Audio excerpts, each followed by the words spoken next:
We just read Golden Sun by Pierce Brown, the second book in the Red Rising series, and we need to discuss this book. There was a lot that happened. We need to discuss what in the world just happened. Are you kidding me? And what a book. We're going to jump into all of that, and we're going to start with right from the beginning. This is a very different type of book than the other book.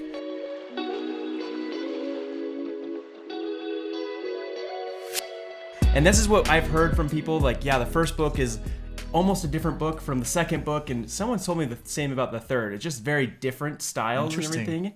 And this one, right away you realize it's different because it is space warfare, jumping straight into that. Whereas the first book was more, felt Hunger Games-esque and things like that. So let's start there. Did you notice that difference too? They throw you right into it, which is something that I noticed. Is like they really expect that you just barely read the first book and you're just going straight into this second book in the series. But it was a lot of fast-paced action. Yeah, it was crazy, very different, and it's also a pretty big time jump too. What is it, like 4 years later? Yeah, I think it was only a few years, but it was 4. Yeah, so he had advanced significantly since the ending of Red Rising. I don't know how spoilery we want to be, but if you're here wanting to read Golden Sun, I'm hoping and expecting that you've read Red Rising. Yeah, from this point forward, there's going to be lots of spoilers for Red Rising and, of course, for Golden Sun. Sun. So, but yeah, it starts off at the end of what would have been the school for the second. I don't know. It was weird. They called this an academy. Yeah. But it's like I kind of expected it's like this is the secondary education. You want to get a little deeper, like specialized school. Yeah. It seems weird, but yeah, I think it's more like you learned about being a boss and a champion and defeating your enemies, and now it's like let's get more specific about space war. Yeah, and it's funny because I see why he skipped forward, because it could have been a very, very similar book to the first book if they did that whole school experience. Yeah, because it's the same book except in space. Yep. Which I will say, this book kind of felt like that anyways. I don't know if you got that same vibe. Really? Like I didn't feel that way overall, but by the end of the book. But as I was reading this book, I'm like, oh my gosh, like this is just the game, but in a bigger level and in real life, and they're actually doing real war. I think that's one of the things in the first book that I noted is like their expectation, the society's expectation is that game that they play in the first book is their life. It's just at a different scale. Like this is it. Like everyone gets thrown into one place. Everyone wants to be a leader. Everyone wants to take over, at least in the Gold's perspective of society. Yeah. But they're like, this is real. Like this is cutthroat. It's crazy. Everyone's betraying everyone else. Like just get used to it. And every school, every experience they have is just reiterating that. Which would make it make sense too, right? Because the whole first book, they say this is the best way to train you for life. Yeah. Like, you can't learn this stuff other than just doing it yourself. And they're still just as brutal and everything, except this time they're a little bit more reserved. Of course, they're saying like we don't want to destroy every ship that we've got, and so they use different projectiles and stuff. So that was fascinating. And you see how reckless Darrow is at times when he decides to just start launching himself into space, which makes sense because he's trying to fight off Karnus at the end of that scene, and he's trying to win that space battle. In the end, he loses. Which is an interesting twist, right? Because in the last book, he was able to win. He was able to beat the Jackal, but this time it's Karnus. But, of course, Karnus is brutal, and he rams his own ship into Darrow's ship to win it all. It was just kind of a crazy beginning. It's not even just that, like, he was beaten by Karnus, but it's also, you see his own, like, betrayal of his people, where they're like, oh, yeah, we're leaving, or we're just not going to help you with this crazy plan you have. Like, I feel like there's a lot less camaraderie or even just loyalty in that second school as there was with, you think, like Severo and Mustang in the first school. Yeah. So it's interesting, like he's starting to see more and more that people are betraying him for their own personal gain. True. I felt that way only really with Tactus in that scene, I think. Tactus was wishy-washy the whole way through. But in the scene, it did feel like they were a group and they were a team. He's like, I'm going to make sure everyone's on my own ship and stuff like that. But it is a pretty huge theme from the book, right? Yeah. Who can you trust and who can you not, and makes it really, really fascinating. But the book does get pretty crazy pretty quick because Augustus is pretty brutal and saying like, you got second. It's not good enough. You're fired. You're done. Which is like nuts, right? And he has to just say, we're going to get rid of your contract and we're going to give you to the Bolognas, and they're just going to take care of you because they've been trying to kill you the whole time, still for the death of Julius, which for some reason to me it still feels extreme. I'm like, Yeah. okay, like I don't know if you felt that way. I did feel that way. It seems like because they knew what was going on. They had been through it. Like everyone at least who's been through the school knows what this passage is like, and knows that you have to basically kill somebody to even get into the school. It's brutal and insane, but they should know that, and they should know that like you're sending your kids to the school, and they could likely be those that just don't make it through that passage. That could happen, but I don't think creating an entire family blood feud off of that experience is reasonable. It just seems like a weird disconnect there. Yeah, it does. And it's annoying too, because you have wanted to like Cassius from the beginning. Mm-hmm. And this gets a little bit into later in the book too, but I feel like he's really trying to make this character that has gone from good to bad with Cassius, and it's not landing for me. Like he's trying to create, it's almost like the Moash character, where he's like going from good to bad and stuff. And like, I don't know, for Cassius, I'm like, it doesn't really fit in the way that they're doing it.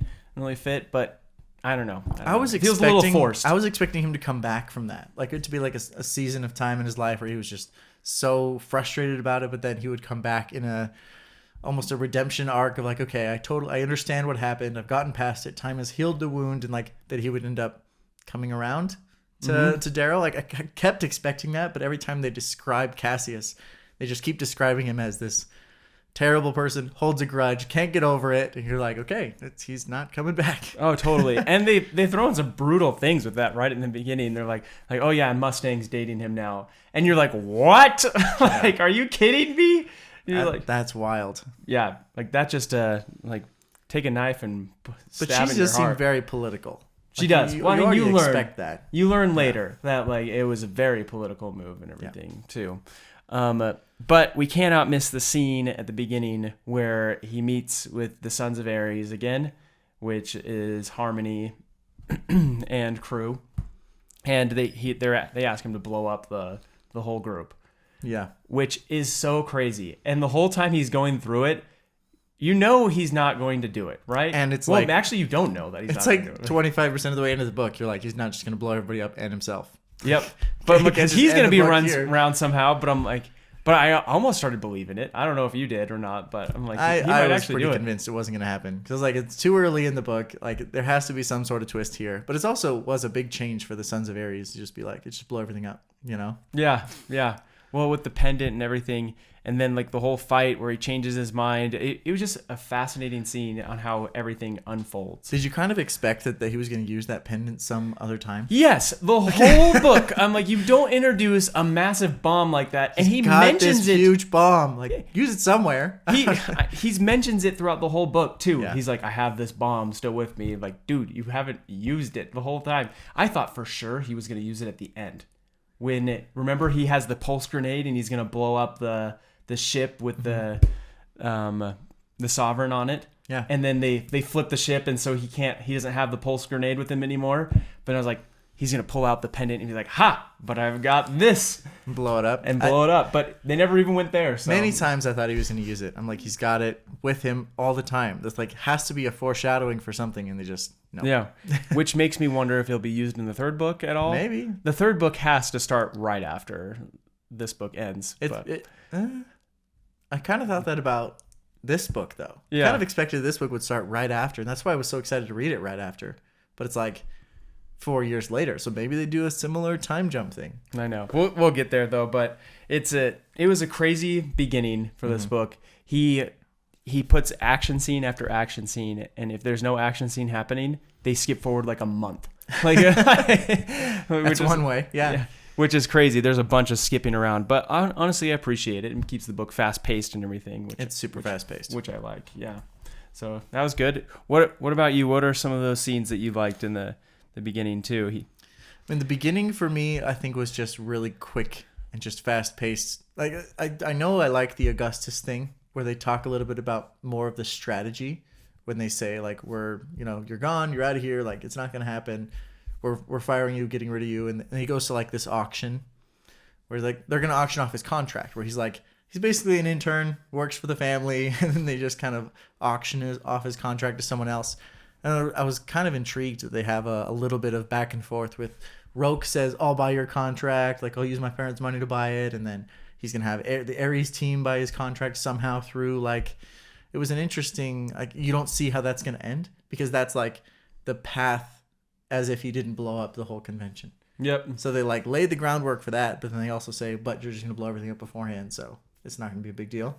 So I was curious to see how that was going to end. There was a part of me that thought he was going to go to the Bolognas and somehow try to like subvert what they wanted. But then they talk all about his mom, the Bologna mom. Who's like, how intense not is eating that? anything. So she won't eat unless she's eating his heart. Yeah.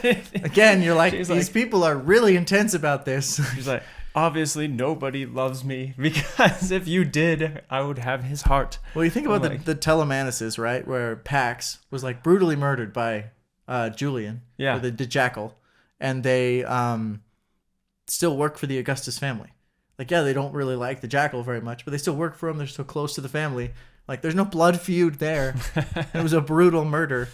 I don't know. It just seems way out of proportion. There is a little bit of a blood feud, though. They don't like the Jackal, and they plan on taking him They out. don't like him, but like they still work for the family. That is true. Know what I mean? Family. They don't blame it on the family. They blame it on the son. Yeah. That's a good point. Yeah, it was fascinating. Very interesting beginning, and it went straight into you start meeting the Sovereign and how intense she is. Mm-hmm. The whole scene where they've got like the truth. Oh my goodness.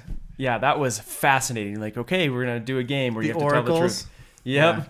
Which was cool. It reminded me of a lot of other books and like things that I've read. Specifically, I don't know. It was reminding me of, was it Dune? That it kind of reminded me of a scene like this. Or there's another, what book is it where they do the truth things? I was thinking that same thing. It sounded familiar, but I don't have it on hand. Feels very interesting. But anyways, I thought it was fantastic. But and he's able to get through it very confidently in a very smart way, and that's what I like about this book is just how smart he is. And we've said this about the first book, continues in the second book. It's just he makes very smart decisions. So he's got a different agenda than everyone expects him to, I think, because everyone sees how brutal he is and how intense he is, but they don't necessarily know what his end goal is. Like, obviously, he's trying to completely subvert the society of the Golds, but the way he does it is just being this really intense leader that's trying to take over everything. So I think most people think he's just trying to take over, that he's just trying to be as powerful as he possibly can be. So maybe the Sovereign feels a little threatened. I know Augustus probably feels a little threatened too. So I think it's interesting that everyone's scared of him, but they don't necessarily realize what he's there to do. Yeah, it's super cool. And the other thing I was going to say, and this book does have a bunch of really cool references to pop culture. So I don't know if you caught that. A lot of modern day references to, I don't know if you'd even call it pop culture, but just like other famous works. Oh, yeah. Yeah, there are lots of them. So Talk about the Iliad, yeah. Yeah, they talk about that, but they have quotes that they don't even say what they're straight from. But for example, they have a Star Wars call out where they say, "Never tell me the odds." And he's like, "Never tell me the odds." He's telling the Blue that, and I'm like, that is straight Han Solo. Yeah. And then the other one was Severo talking to the Jackal when he's letting the Jackal out of prison, and he's trying to say thank you to the Reaper, and like everyone's like, "Thank you, Reaper."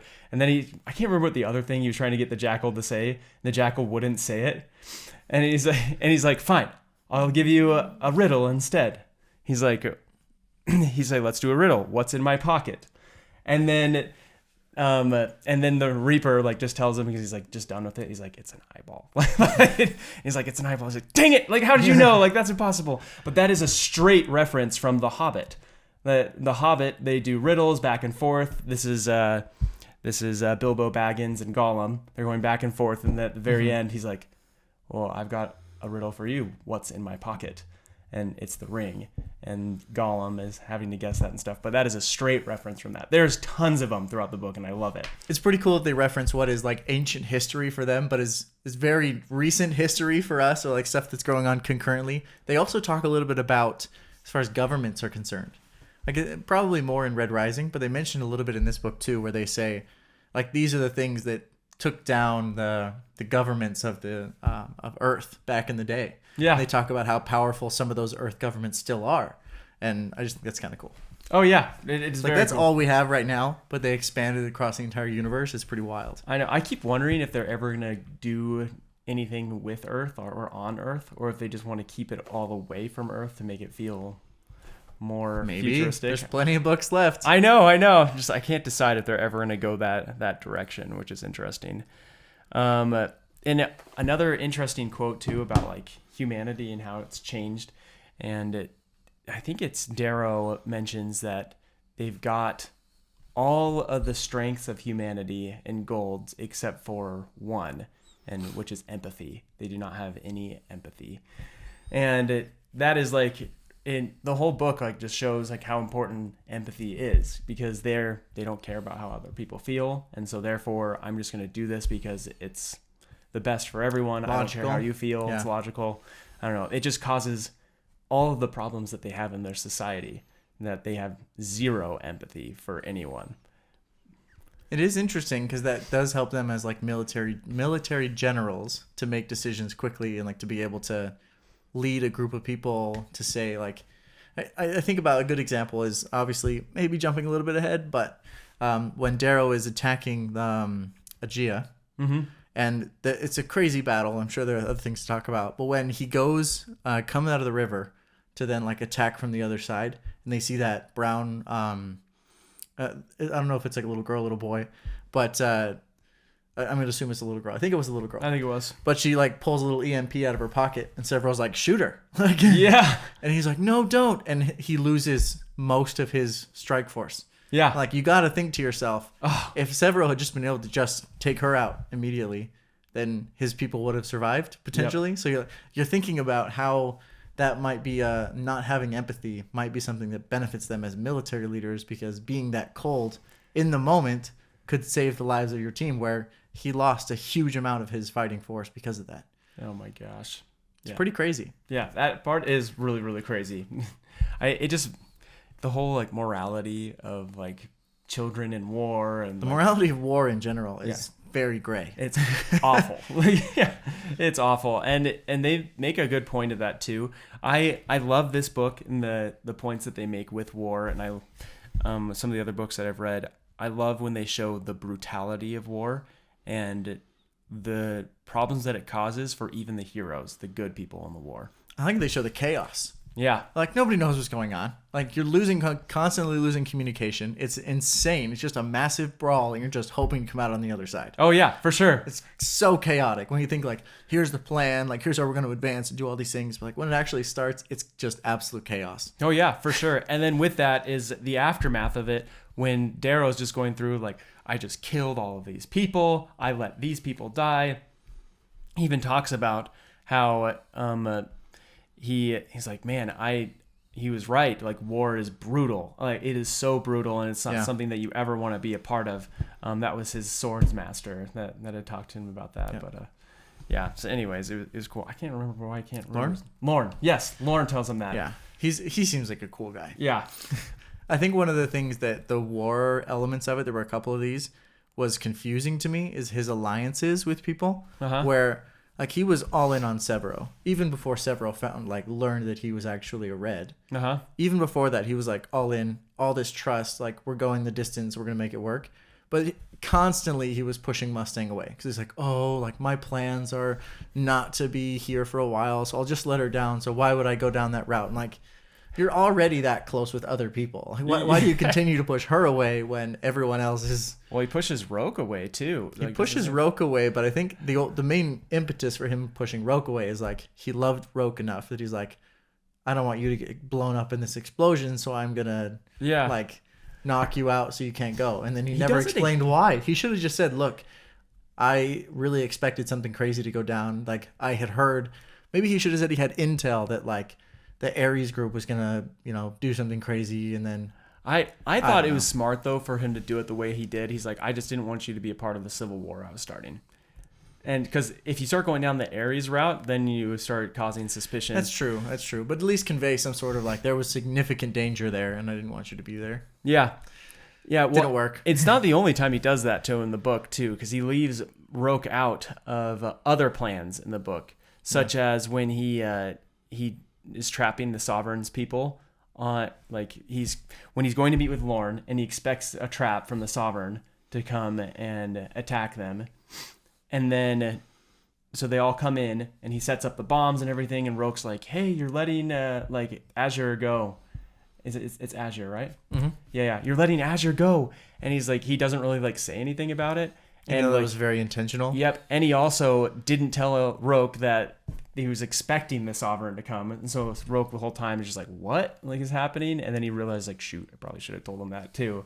But all these things, like he's just leaving Constantly Roke out leaving him out. over and over and over again, which makes him upset. But it's crazy though too, because with this author's writing style, he not only leaves out like people in the characters in the books, he leaves the readers out of the plans. Yeah. It was really we fascinating. had no idea why Azure was. Yeah. And I had to reread a few parts of that scene a few times. I'm like, did I miss something? Like, I don't see why he's letting her go. And like, it just doesn't make sense. And then he goes after Tactus and down to the whole family of Lorne. That was crazy to me. That whole scene, like that's one of the moments where I had to pause because I'm like, it's getting late.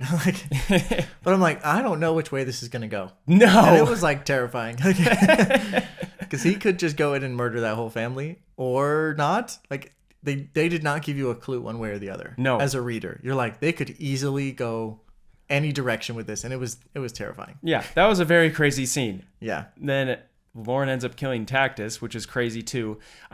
I feel like he does this in his books though. Characters that have run their course, you're like, okay, we know that Tactus is hard to trust, and so we're gonna go back and forth, and then finally at the end we're gonna say like, we could have trusted him, he could have been a different person, but we're done with that storyline, so let's get rid of him. And you can't keep flipping a character back and forth. It's just too much. Oh, totally. After that scene, I was literally like, he's done. Like, you're never gonna be able to follow this character anymore. No, and I completely agree. And honestly, so this jumps to the end a little bit with this too, is I felt the same way about Augustus. Like, okay, we've had this way too many times. We haven't really learned anything substantial about Augustus. He's flipped back and forth. He's flipped back and forth over and over again on who we can if we can trust him or not. And then he's like, time for a change. And so then let's get rid of him. And so I felt like that's what he was doing at the very end. Just to get rid of him. It was wild, especially at the end, how much just death there was. There were multiple experiences where like cuts down his friends by like half. Yeah. It's crazy. Oh yeah. Betrayal, all that stuff. Oh yeah. What scene are you imagining from the beginning? Well, I'm specifically thinking about the end. Yeah, the very, very end. Yeah. Where the end where obviously the war on Aegea, but then also the very, very end with the victory mask and stuff. Oh my gosh. Yeah, we're gonna have a deep conversation. We will about get that. there. That is a very important one. Before we get there, I think, is there anything else we want to discuss about? I mean, he lets Azure go. That's the other thing I was gonna say, which is fascinating. But with the bomb signature on her, so that they can track her back to Mars and know exactly if the Sovereign's going to be there and stuff. Super cool. I really love that whole thing because you don't find that out until way later in the book of why he actually let her go. And again, this is what I'm saying with the author not letting you in on the plans. That is a massive theme of Pierce Brown in these books, which I think he does it too much in his books because it feels like you're missing stuff while you're reading the book. There are so many times I'm like, why is this happening? What's going on? Like, did they say something about this? Did they say something? Yeah. I don't know if you felt that way too. Like, I felt like I was missing things. And then they'd fill it in later in the book, which makes me feel like, okay, now I've got to go back and reread the book, understanding all of this has happened. But it was just, I felt like I was missing a lot. And I don't know if I was a big fan of that kind of style or not. I was in some cases because I love the reveals and stuff, but almost did it too much in too many places. But gotcha. Yeah. I don't know if I felt that as much. I think I was more just there for the experience in this one in particular. I wasn't like needing to have all the information so much as like, let's see where the story continues to from here. But I can see what you're talking about now. Now that I think back through like some of those details, you're like, was that something I should have known? Yeah, for real. Yeah, for real. I guess right before the end, unless there are any other scenes you need to talk about. But I want to get to the end. That's what I'm here for. Well, we have to start. So there was a moment yesterday when I was texting Jaden, and we were trying to discuss on what books we're going to be reading next. Yep. And it was a very clear moment when I texted him and I said, He said we have to read, what is it, Morningstar? Yeah, and said, like, also, we have no choice but to read Morningstar next. Didn't say it exactly like that, but that was what I'm trying to convey. And he said, why? I thought we were going to do this other book. And I'm like, oh. You clearly haven't finished yet. Clearly has not finished this book, because there's no way you could finish this book and be like, I don't need to see what happens next. It's a book that you finish and you're just like, well, I have to know what happens next. It has just such a crazy cliffhanger and everything. But not only that, I asked him what chapter he was on, and the chapter you were on was right before he goes and shows Mustang where he grew up. Yep. Which I'm like, from that moment forward, the whole book just keeps rolling and rolling on like crazy, like end, like a crazy moment after crazy moment. And it was just amazing.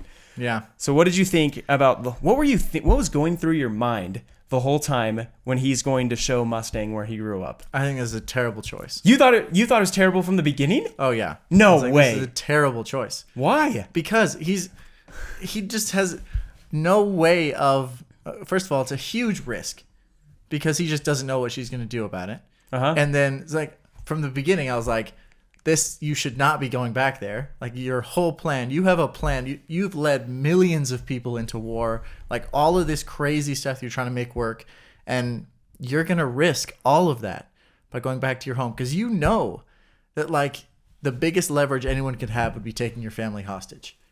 Like, you know that. Mm-hmm. And honestly, near the end, when we didn't know what was in the box, I'm like, oh, I think I know what's in the box. I know. And I was like, that's not going to be good. No.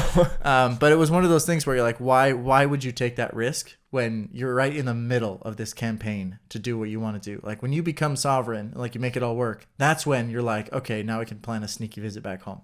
Yep. But it's like right in the middle when all of this stuff is so like teetering on the edge, terrible plan. And then the fact that he just gave her that like hollow cube, like, oh, just watch my carving. Yeah. That'll help, first of all. And it's just I just felt like it was such a bad way to convey all of that. I don't know, in his mental space at that moment, maybe it was fine, but honestly, it seemed crazy to me. I didn't think it was terrible. I thought because the whole time it was leading towards Mustang showing like, hey, the Reds are normal people, like they need to be respected too. And she seemed much more open to something like that than someone else would be, like say a Tactus or someone like that. And then he starts it all too by saying they're watching the scene and dancing of all the Reds that he knew. He's like, this is the cave where that girl was killed, the EO. And then he is there was a few things that I just thought made it really like powerful. And then she seems to know what's coming up when she's like walking to the house with him, and she seems like what's going on. She seemed like to show empathy and kindness and like compassion on the moment, and it's like, okay, I think this is the right move. This is the right thing to do. I don't know. The whole time with all of these things, I'm like, it's got to be okay. And I don't know if it's a spoiler or not, but like from the comments and how many fans there are of Mustang in the book, I'm like, it's gotta go well, right?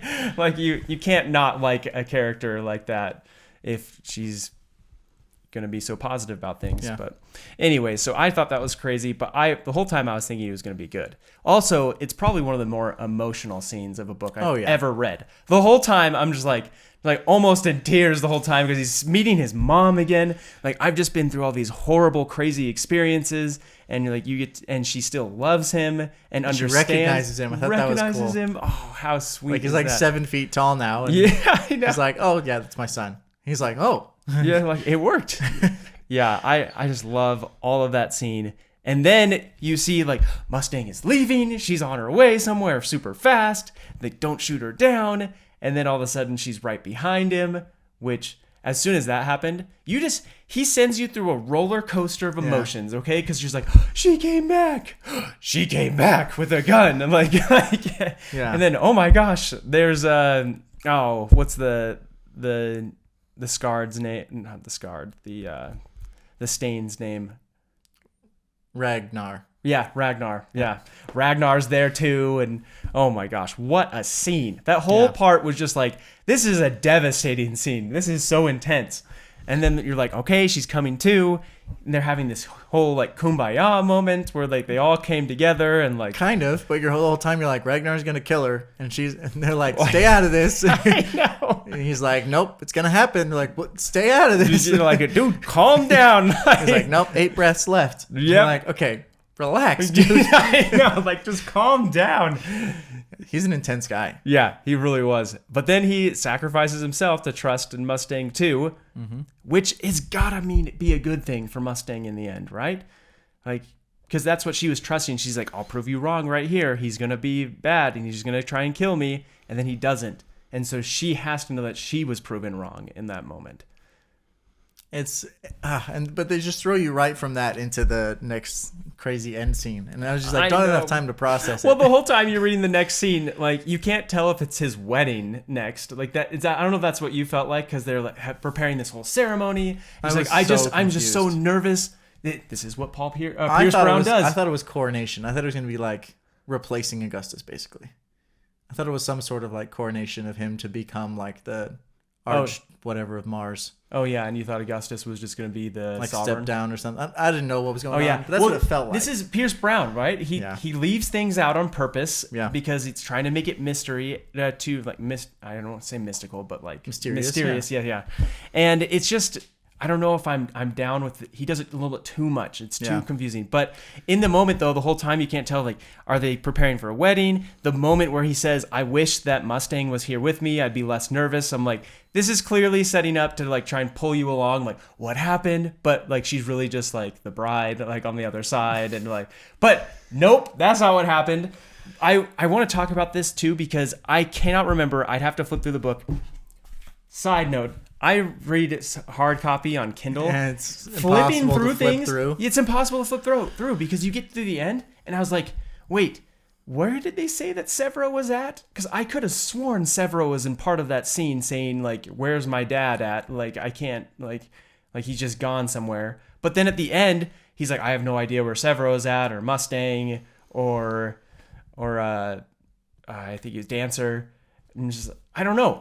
Do you remember if Severo was there? Confusing. I don't think he was there. Yeah. I think he was specifically confused at where Severo and Mustang were. Yeah. He was at the end. He had sent Severo somewhere. How did he know that that Fitchner was not there, and why did he think that was weird? I cannot remember that. Yeah, because for some reason I remember him saying something about that, but he just hadn't heard from him or something. I don't remember that. I don't know. It was just weird. But I know why he didn't hear from him. Oh gosh, quite the reveal. Honestly, as soon as they were like, "Oh yeah, Roke is gonna be like Roke said he was gonna do the box instead," and I'm like, that is not gonna go well. I know. Like they're hinting at something huge here. It's either gonna be a bomb, it's gonna be a poisoned mask, something worse. Yep, I was totally expecting it to be a bomb. You have not fixed things with Roke yet, not even close. I know. Well, I thought they'd fixed it enough because they had that whole conversation right after he'd woken up from being like almost killed. Yeah, but he was a completely different Roke. You think? Oh yeah. Well, tell me what makes you think that. The way he had that conversation, even just like the type of words that he used, how he was talking to Darrow was completely different than his normal self.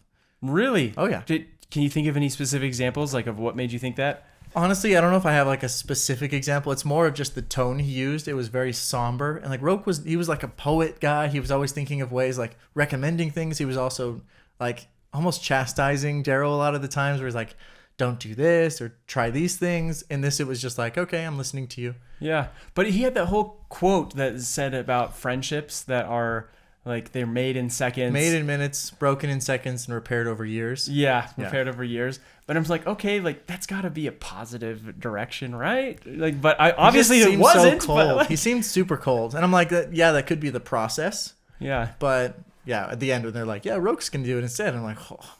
Does it make sense though that he goes so far over to that he's like allying with the Jackal and doing crazy things? It does feel extreme. Yeah. I think there's going to be more to it than that. I know. There's got to be more. There does feel like a missing piece, but I do think like losing Quinn was huge for him. Yeah. So what did you think? Especially because like I'm surprised he didn't have more like wariness toward the Jackal, because the Jackal was the one who was trying to save her and couldn't. I know. I'm surprised he didn't have any like angry words for the Jackal either. Like you didn't try hard enough kind of thing. Yeah. Oh man. I agree with you. So did you have it? What were your guesses of what was in the box? What was going on? My first guess is going to be part of his family. Yeah. Down from like the, I don't know what they call it, the mines of Mars. Yeah. I thought that was first. And the second was like, I might be Mustang. Yep. And like, that would be terrible. Like, Yeah. The whole time I was thinking like, well, at first, before it even opens it, I thought like, it's going to be a bomb. Yeah. Then and I'm like, I don't know how it's going to be a bomb though, because Darrow's obviously got to survive until the third book. My first guess was going to be one of those pulse. Wow. I'm sorry, people. My first guess is it was going to be one of those like pulse shields where they were going to put up some sort of like, you know, those bubbles where you can talk inside of. Yeah. I thought it was going to be that. And then he was going to like try and kill him or something inside of it. Yeah. And then that didn't happen. But that was my first guess. Oh, yeah. And then it continues on. I'm like, okay, since not a bomb, it's got to be someone's head. Like, yeah, it has to be. And I'm like, it's going to be his mom's head. Don't do this. Like, that sounds horrible. I thought it was too. I know. But then actually I started with it's going to be Mustang's head. And I'm like, well, it was both of those. And the whole time I'm like, either of those would be absolutely awful. Like, I couldn't believe it. Yeah, I probably wouldn't have started Morningstar. I'd been like, you know what? Can't take it anymore. Too much. But it ended up being Fitchner, which was absolutely crazy. Aries. Yeah, Aries. And I was thinking in this book, I'm like, I should have seen it coming. There's no other reason I was just thinking, like, why is Fitchner just telling him his whole life story and everything all of a sudden? They're all open about everything. Yeah. He'd pretty much run his course. It's just, for me, this is Pierce Brown looking at the book and saying, okay, we've done as much with Aries as we can. This story is starting to get predictable. We're going to have to have another massive turn where we don't know where things are going to go. We're done with Aries. Well, that's one way to do it. And it just ends. That's where the book just ends. Yeah. Which is interesting. That's why you want to read Morningstar so bad. I know, right? You finish it and you're like, okay, well, we got to find out what happens next. And that's when I was trying to go back. I'm like, I need to like reread that last scene, but I don't want to listen through it. That's something you want to skim through when you read it. And so that's why I was like, I need a hard copy to flip through. But what I was going to say with that too is it's just I lost my train of thought, but it was just a crazy finish to the whole series right there, or to that whole book right there. It was just crazy. Right. It was an action-packed book overall. Yeah. I'm kind of curious how you would compare this one rating-wise to the first book. Yeah, so we got to give our official next chapter rating. So for me, this book was probably, this happens to me with books. I get to the end of the book and I have like a specific rating. I'm like, well, I can't, like, I got to give it a high rating after that. The last 5 chapters. Yeah. Just such a crazy finish. This book is a 9.5 for me. Interesting. Yes. And yes, it's decimals. Okay. I've decided that halves are probably Welcome fine. back to the party. No, I don't want to go too crazy to decimals. Halves are probably fine. So 9.5 for me on this book. This book was really good. I still think the first book is better, in my opinion. I really loved the first book, how it was just very Hunger Games, but more of the social game and everything. I don't know. It just felt like this book was too much action and like less. I don't know how to describe it, because it's not too much action. It has all of the social interactions. It has all these things. Everything was really good, but it just felt like we were repeating a lot of the first book. I'm like, okay, we've been through this. Like, this feels very, very familiar. But then what brings it up to the 9.5 is all the moments that were just super emotional, super powerful. And you're like, wow, I can't believe this is happening. Crazy twists and turns. It was just a crazy story that you cannot help but recommend to like everyone. You're like, you've got to read these books. It will be the craziest experience. So like, it's just such a story. So yeah, it is a great story. Yeah. So 9.5 for me. Interesting. I gave this book an 8.8. Okay. Which is actually a full point lower than I gave the first book. Yeah, you get 9.8 for the first one. And the first book, I agree. I think the first book was better. I think the introduction, the flow of that story was just great. The reason I put this one a little lower was the same reason as you, like a little bit too much action scene to action scene. Yeah. Where you're just like, okay. But also I feel like the main character didn't have quite enough growth where you would have expected him to. Where there's like a lot of things that he just continues to make similar mistakes and let his like friends down. Where you're like, yeah, that's part of the story, but it's also a little bit too much of a similar cycle repeating a couple of times in the book. Where I feel like there were at least 2 or 3 times where he's like, make a decision and it doesn't work and a lot of people die, and then he's sad about it, and then because he's sad he goes in to do the exact same thing again. Like, Yeah. over time I'm like, okay, I feel like I've read that already in this book. So that was one of the things that brought it down into the 8s. But I still think the complexity of the world, like the way that he's structured everything, is still good enough to bring it at the higher end of the 8. So 8.8 for me. Yeah. That's a great book though. That's a good is. rating. So I think we're going to jump into that book next, the third and final book of the trilogy. Then maybe we'll get back into some other things. We'll update you guys on what books we're going to be reading. So look for a post with that, and we'll let you know so you can read along. And we'll see you in the next chapter. See ya.